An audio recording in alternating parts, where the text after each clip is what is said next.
मैं उर्वशी और आज हम कर रहे हैं क्लास 8 संस्कृत रुचिरा प्रथमा पाठा सुभाषितानि का अभ्यास। तो आइए शुरू करते हैं।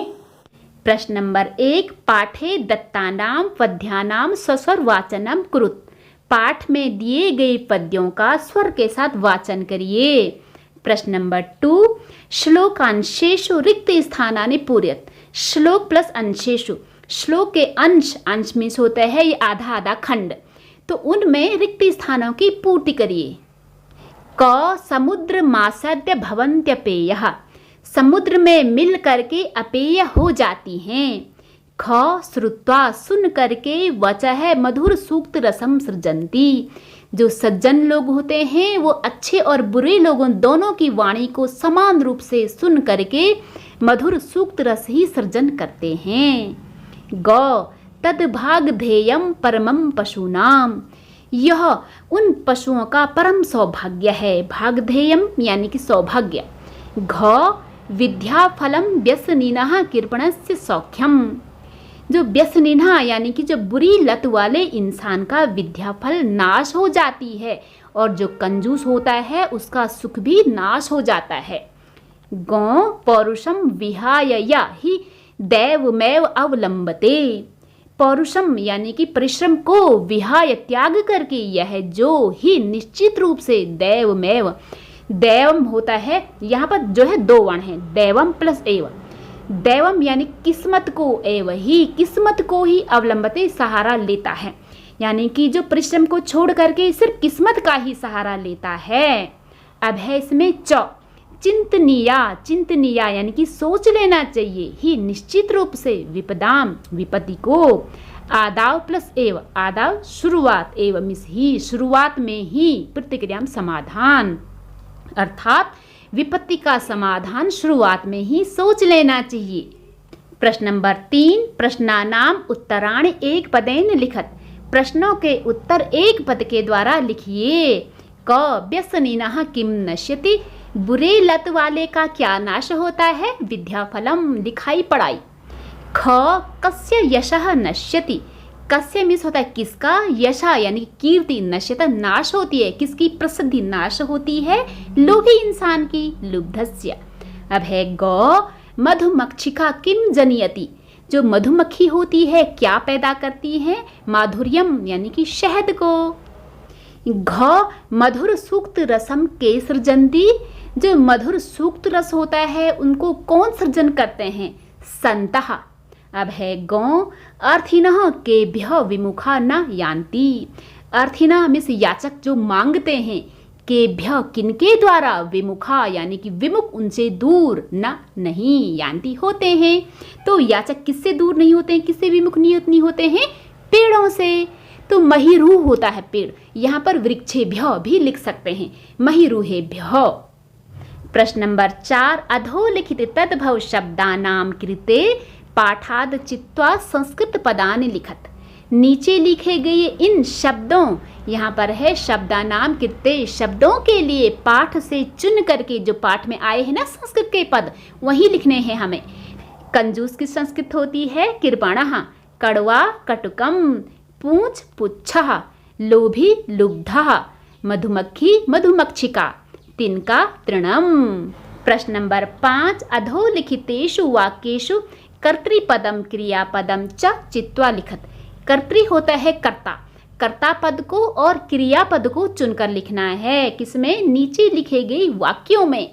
तो यहाँ पर इन्होंने एक दिया है, कर्ता मीन्स होता है जो काम करता है, क्रिया यानी कि जो की जाती है। तो जैसे कि संतः काम करते हैं, क्या काम करते हैं वो, कि मधुर सूक्त रसम, मधुर सूक्त रस का सर्जन करते हैं। तो इसमें जो है ना कि संता है होता है ये है कर्ता और सृजन्ति ये है इसमें क्रिया। उसी तरीके से हम इनमें सब में हमें लिखना है।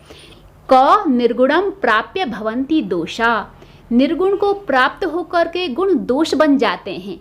तो इसमें दोषा है कर्ता और भवन्ति है इसमें क्रिया। अब है ख गुणगेषु गुणा भवन्ति, कि गुणी लोगों में गुण होते हैं। तो इसमें गुणा है इसमें कर्ता और भवन्ति है इसमें क्रिया। गौ मधुमक्षिका माधुर्यम जनयेत, मधुमक्खी जो है ना शहद को पैदा करती हैं। तो मधुमक्खी यानी कि मधुमक्षिका इसमें कर्ता और जनयेत पैदा करती है, ये है इसमें क्रिया। अब है घ, पिशुनस्य मैत्री यशः नाशयति, यानी कि चुगलखोर की मैत्री यश का नाश करती है। तो इसमें करता है मैत्री और जो क्रिया है यानी कि नाश करती है नाशयति। गौ नद्याः समुद्रमासाद्य अपेया भवन्ति, कि नदियाँ समुद्र में जा करके अपेय हो जाती हैं। तो इसमें करता है नद्या और क्रिया है इसमें भवन्ति। प्रश्न नंबर 6, रेखांकितानि पदानि आधृत्य प्रश्न निर्माणम कृत। रेखांकित पदों को आधार करके प्रश्न का निर्माण करिए। क, गुणः गुणगेषु गुणः भवन्ति, कि गुण गुणी लोगों में गुण होते हैं। तो प्रश्न बनेगा कौन गुणी लोगों में गुण होते हैं। गुणा क्योंकि बहुवचन में है तो कौन भी बहुवचन में ही बनेगा। तो कौन का बहुवचन है के। बाकी पीछे के word same to same copy हो जाएंगे कि के गुणगेषु गुणा भवन्ति, कि कौन गुणी लोगों में गुण होते हैं। अब है इसमें ख, कि नद्या सुस्वादु तोया भवन्ति, कि नदियाँ मीठे स्वादिष्ट जल वाली होती हैं। तो प्रश्न बनेगा नदिया को लेकर के कि कौन मीठे स्वादिष्ट जल वाली होती हैं। क्योंकि नदी जो है इसमें स्त्रीलिंग है, तो नदी भी जो है इसमें बहुवचन में है। तो स्त्रीलिंग में बहुवचन में कौन के लिए बनेगा कहा, कि कहा सुस्वादु तोया भवन्ति, कि कौन मीठे स्वादिष्ट जल वाली होती हैं। अब है इसमें गौ, लुब्धस्य यशः नश्यति, लोभी इंसान का यश नाश होता है। तो प्रश्न बनेगा कि किसका, किसका की संस्कृत होती है कस्य, कि कस्य यशः नश्यति, किसका यश जो है नाश होता है।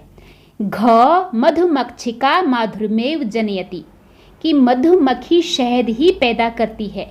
प्रश्न बनेगा कौन शहद ही पैदा करती है। तो कौन की संस्कृत होती है कहा, क्योंकि मधुमक्खी स्त्रीलिंग है तो स्त्रीलिंग में कौन के लिए का आता है। बाकी पीछे के word same to same copy हो जाएगा कि का माधुर्यमेव जनयति। अब है इसमें गौ, कि तस्य मूर्धनि तिष्ठन्ति वायसा, कि उसके सिर में जो है कौवे बैठते हैं।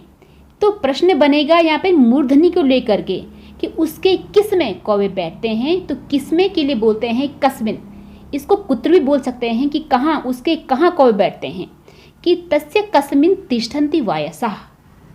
प्रश्न नंबर 7, उदाहरणानुसारम पदानि पृथक कृत, उदाहरण के अनुसार पदों को पृथक करिए। जैसे यहाँ पर है समुद्र मासाध्या, तो इसमें जो है 2 पद हैं, समुद्रम प्लस आसाध्या, कि समुद्र में मिल करके। उसी तरीके से इसमें और भी वर्ड्स हैं, इनको हमें बनाना है।